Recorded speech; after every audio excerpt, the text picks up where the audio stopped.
Hello, my name is Andre Chavez, the, my alter ego, the professor.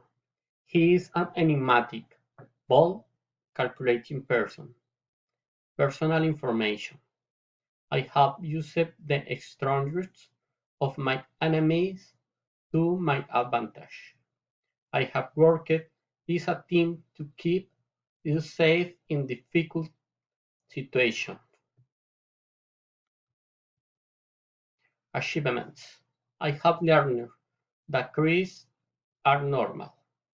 There is always time to overcome them.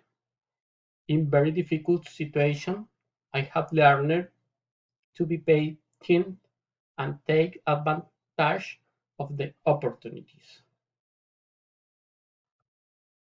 Trips.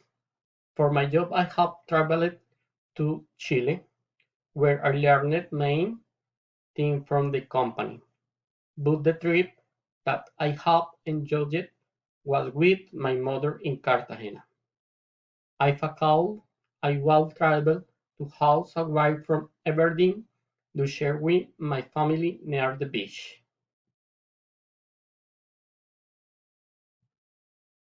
Memorable experience. I have always remembered my children first trip by plane.